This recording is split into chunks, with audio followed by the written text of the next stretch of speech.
Kang Ridal nuju di mana Kang Rida? Nuju di lokasi. Tentu sih tos menghindari lokasi, tos Oke, kabur.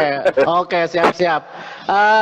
Ini Boboto mungkin perlu tahu juga ya Kang Rida bahwa ada insiden yang terjadi di Balai Kota nih. Nah, kira-kira kronologis dan situasi terkini dari Balai Kota seperti apa nih? Ya kalau kronologis sih yang saya tahu ya, yang saya lihat langsung, ya mungkin ada kayak percikan api mulai dari AC sentral ya. Oke. Nah ini apakah konslet atau apa, saya nggak tahu. Jadi ada AC di atas, tepat di atas meja saya. Nanti videonya saya kirim deh kalau ini ke Oh, oke. tepat di atas meja saya, di tempat. Nah setelah itu keluar, ya mungkin karena ketika tim keamanan atau membawa apar buat pertolongan pertama ya asap, tapi kan posisi api itu di Sunda mah di dalam para lah, di jero paranya aja hese tuh. Nah, Sekarang api di dalam, kita nembak apar dari bawah ya nggak mati juga kan gitu mungkin ya. Iya, Akhirnya iya, kan iya. merembet semua. Nah, akhirnya ya semua lah habis lah gitu, kebakar ya. Jadi, Oh, itu sih. Nah kalau berarti ya, ruangan Akang itu ya? ya semuanya sih satu kantor akhirnya. Karena Oh, menjalar oke. semua kan. Karena kan Iya, di situ iya, kan oke.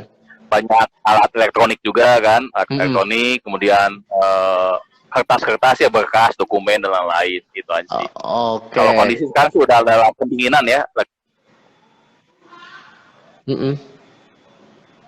lagi. Waduh, sinyalnya. Halo, oke, Kang Angga. Ini kondisi di lapangan di Balai Kota. Ini terpantau sedang apa tuh Kang Angga dari pantauan pandangan mata? Saya coba ikuti. Oke, siap. Kita coba masuk ke lokasi yang terbakar, Kang. Semoga bisa kelihatan juga. Kondisi saat ini sudah padam, namun sedang proses pendinginan.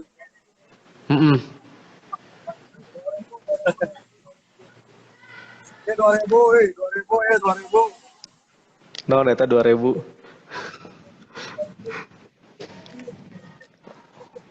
Oke, ini situasi terkini ya dari gedung yang tadi kebakaran ya Kang Angga ya?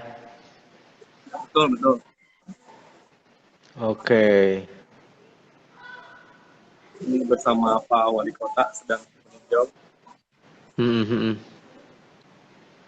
Oh, nampak safety juga dipakai ya?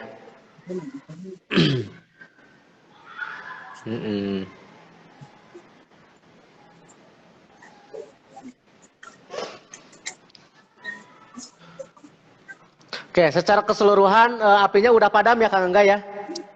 Secara keseluruhan api padam, sekarang sedang proses pendinginan, Kang. Sekarang proses pendinginan, baik. Oke, terima kasih Kang Angga sudah melaporkan gambaran terkini ya, situasi terkini di Balai Kota langsung ya. Oke. Siap, tetap siaga semuanya. Tetap siaga ya. Pokoknya. Oke. Siap. Hatur nuhun Kang Angga. Siap, Kang. Halo Mbak Bus. Halo. Tubrukes, Mang Dek semuanya. Selamat siang. Selesai. Selamat. Iya, bagus Om, bagus. Sip. Oke, tadi terjadi insiden nih di Balai Kota Om Babus. Semoga baik-baik saja ya. Amin. Siap, amin. Oke, Om Babus. Apa yang bisa kita nikmati hari ini dari Qatar nih? Qatar dan sekitarnya. Sekitarnya ya. Oke. Siap. Selamat siang Tubrukes, Boboto. Selamat siang. Saya di sini Babus masih ngegas terus ya di membahas persiapan keunikan juga di dalam persiapan pengadaan Piala Dunia di Qatar 2002 nanti ya. Ini tinggal berapa hari lagi ya? 13 hari lagi ya kalau nggak salah. Betul. 13 hari lagi. Tanggal 20 ya nanti kita mulai ya. Oke, ini ada beberapa berita nih yang menarik nih untuk Tobrukers. Yang pertama nih, kita loncat dulu ya, kita flashback ke pada saat final Piala Dunia 2014 gitu ya. Oke. Jadi ada satu kejadian itu, Brokers.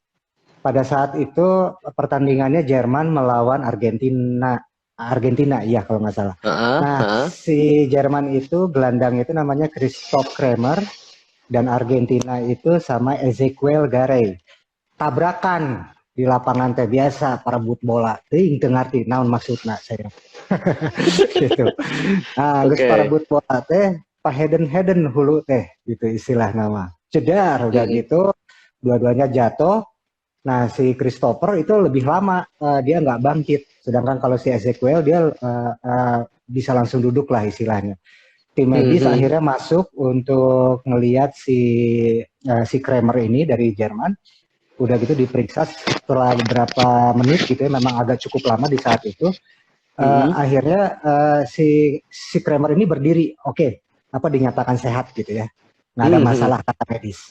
Nah udah gitu langsung sebelum wasit mulai gitu ya, si Kramer teh berjalan menuju wasit gitu. Udah gitu dia nanya ke si wasit, ari ayeuna teh pertandingan final. Si wasit teh bingung, nah cenah mana gitu. Jadi bingung gitu jelema teh gitu cek wasit mah gitu nya bahasa Sunda mah cenah ieu kunaon cenah si Kramer teh. Nah, ternyata dari situ teh setelah kejadian itu memang Kramer mengalami gegar otak Mang Dede Tobrukers gitu. Oke. Nah, tingkat gegar otak itu kan dari yang paling ringan sampai yang paling terberat ya gitu ya. Kondisinya bisa menit, bisa jam, bisa berhari-hari atau bahkan berbulan-bulan gitu ya untuk penyembuhannya. Jadi tingkat ininya juga beda-beda.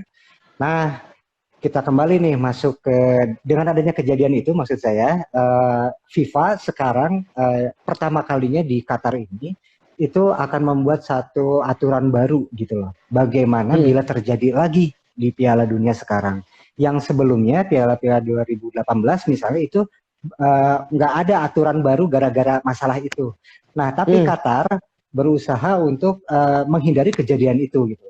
Kenapa? Karena mereka punya teknologi yang pernah kita bincang-bincang itu loh. Di seluruh stadion itu ada ini kan ada kamera-kamera pelacak si pemain gitu kan. Nah, si kamera pelacak ini itu memungkinkan melihat bahwa pada saat misalnya terjadi head to head gitunya cedar gitu itu memang akan mengakibatkan apa gitu loh. Apakah kalau misalnya si pemainnya jatuh dan tidak bangkit gitu ya. Nah di situ dengan cepat segera gitu sesegera mungkin si tim medis itu akan diberi pengetahuan untuk bisa memberi keputusan apakah pemain ini dicurigai gegar otak ringan atau menuju ke gegar otak atau tidak gitu loh. Nah di situ wasit itu dengan bantuan teknologi yang ada di stadion melalui kamera-kamera pelacak si pemain, dia akan si tim medisnya akan jauh lebih akurat lah gitu ya melihat kejadian pada waktu head to head itu bagaimana gitu loh. Nah terus kenapa ini dalam sekian 1 menit nggak sadar-sadar atau bagaimana dia langsung bisa nge-cut si pemain itu untuk tidak masuk lagi bermain ke stadion, betul gitu. Nah ini diperkuat juga dengan berbagai dukungan karena memang FIFA-nya sudah mengeluarkan aturan baru itu, maka FIFA bertalian erat ya dengan kedokteran ahli-ahli di Qatar untuk mempersiapkan kejadian tersebut supaya tidak terjadi lagi gitu loh. Wah, saya mah hebatnya antisipatif gitu loh sifatnya teh. Itu kan detail banget ya Mang Dedenya, Tobrukers gitu kan detail banget, detail pisan gitu loh. Sampai hal-hal yang nggak kepikir sama dia langsung diantisipasi gitu ya. Oke, itu tuh informasi yang pertama ya. FIFA mengeluarkan darurat medis lah istilahnya bagi para pemain yang dicurigai akan mengalami gegar otak. Oke, siap. Apa lagi nih selanjutnya? Yang menarik, nah ini mah rada bodor lah, ini mah santai aja mengisi makan siang para tubrukers beri ngopinya, ngopi gajahnya. Oke. Yang kedua ini di Twitter teh lagi viral ini teh. Jadi di India itu apa ada sekumpulan komunitas yang sangat suka sekali dengan Messi dan Argentinanya gitu loh. Oke. Jadi dia tuh ngebangun apa ya? Poster, banner lah, istilah nama banner, tapi ditempel multiplex atau kayak gimana gitu ya. Itu tingginya 9,1 meter gitunya. Eta teh kurang lebih mah sakampungeun sih namanya, eta teh si komunitas eta teh gitu. Nah, orang-orang sekampung itu teh kalau nanti kita akan kasih linknya ya, apa Mang Dede supaya mereka bisa melihat videonya gitu ya. Oke. Jadi ukuran 9 meter itu fotonya si Messi gitu. Fotonya si Messi digotong rame-rame, etetnya siga mayit gitu sakampungan dan ditempel di sebuah danau di desa itu gitu. Jadi amazing oke cing saya dan ini viral banget gitu. Nanti kita kasih linknya gitu. Saking cintanya dia jasa kampung itu terhadap Messi sebenarnya. Iya betul sekali. Jadi ini dilaporkan dikutip ya beberapa ID mengutip dari media lokal On Manorama itu nama medianya gitu ya. Jadi memang ada media lokal di situ. Dia langsung nge-shoot dari mulai pemasangan waktu ininya gimana, terus pada waktu masang di tengah danaunya itu bagaimana gitu. Jadi saya teka pikir asa gitu teuing bobotoh gitu. Masang poster sampai 8 meter dan disimpannya di tengah danau. Itu yang luar biasa. Juara. Oke, itu yang berita unik ya untuk para tubrukers di siang hari ini. Selanjutnya renyah. Oke, bagi tubrukers yang mau datang ke sana ataupun yang udah sampai, ini khususnya yang belum sampai ya, seperti kita. Jadi jangan bulan kamari tuh sampai kumaha. Tentunya, penting mah cari tanah tuh. Oke, siap. Oke, yang ketiga nih, jadi di sana tuh Mang Dede di Doha ya khususnya. Itu para turis itu akan disuguhkan di setiap sudut-sudut kota yang bagus. Jadi kalau kita lihat misalnya kalau kita ke mana ya, ke alun-alun gitu ya, itu teh di daerah PLN itu ada mural-mural gitu ya, warna-warni gitu ya. Nah di Qatar juga akan ada, tapi isinya bukan mural warna-warni begitu, dia hanya teks gitu ya. Okay. Nah teksnya itu isinya itu tentang hadis-hadis Islam Mang Dede gitu. Jadi hadis-hadis yang yang pernah disampaikan oleh Nabi kita Nabi Muhammad SAW gitu. Jadi hadis-hadisnya itu yang dicari bukan yang lebih yang spesifik tapi yang sifatnya universal gitu ya. Jadi misalnya gitu. Jadi itu banyak banget gitu sudut-sudut mural-mural itu yang disengaja dibuat oleh pemerintah Qatar untuk mewarnai dan mengkampanyekan bahwa kami itu sama loh gitu loh. Allah teh menciptakan kita teh sama, tidak berbeda-beda gitu ya, tidak memandang ras, gender segala macam. Kita juga sama. Nabi kita ngomongnya kayak gitu loh. Jadi Islam teh lain teroris, Islamofobia misalnya untuk menghindari itu. Maka mereka juga mengkampanyekan gitu ya bahwa yang mayoritas agama Islam di sana dengan seperti itu gitu. Cek saya kita masuk ke analisis gitunya luar biasa ya Mang Dede tubrukers gitu. Kapikir gitu kumaha anak-anak gitu. Jadi kasar nama menteri agama di situ sigana teh hayang miluan kumaha we carana gitu. Bener teh? Bener gitu. Jadi seluruh aspek gitu loh. Seluruh menteri itu apa ya yang saya bisa ikut berpartisipasi di situ. Tapi tetap orang juga tidak merasa gitu ya, tidak merasa lebih ya kumaha lah gitu. Enak lah, tetap nyaman gitu ya Mang Dedenya. Gitu cerah. Nah, begitu berkes, keren banget ini mah. Begitu berkes yang datang ke sana fotonya kirim-kirim ke redaksi ya. Iya, kita pamerin ya. Kita pamerin para foto salam dunia. Oke. Wih, itu seru banget. Gimana? Ya seru banget, itu. seru banget Om. Selanjutnya kabar gembira nih bagi para Tubrukers, Boboto yang mau nonton masuk ke stadion tapi nggak bayar, gratis gitu. Wah, itu mah gue banget ya. Itu Mari. bisa masuk. Itu bisa masuk itu menjadi Tubrukers, tapi pada saat mulai 2 Desember gitu. Artinya pada tanggal tersebut setelah penyisihan grup Piala Dunia FIFA itu beres gitu. Jadi menjelang finalnya. Final gitu. ya. Jadi mereka itu membebaskan tiketnya gitu ya. Tapi kalau misalnya kita masuk nih dari Indonesia pengen ngejar tiket gratis datang ke sana, ya itu tetap ya kartu haya harus ada, administrasi yang lain tetap juga harus ada gitu ya. Tapi tiket masuknya itu gratis gitu. Oh, aduh. Terus balik modal eta berarti. Eta geus balik modal sih gara mah. Diedunkeun eta ku Kementerian Dalam Negeri itu informasinya gitu. Nah, ini sistem di luar dari selain pertandingan manajemen untuk pertandingannya juga rapi gitu kan. Kemudian dari sisi pengelolaan bisnisnya juga rapihnya. Betul sekali.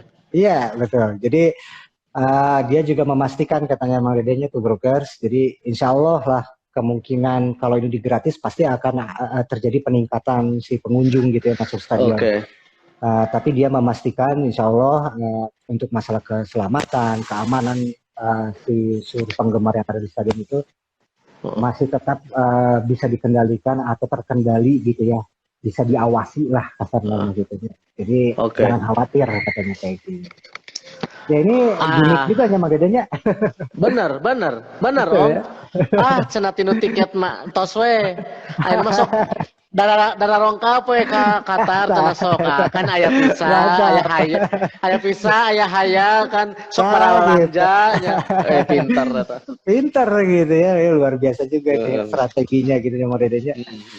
Oke, ini berita terakhir nih buat Tubrukers. Oke, siap. Oke, terakhir ya. Kita masuk ke masalah cryptocurrency nih.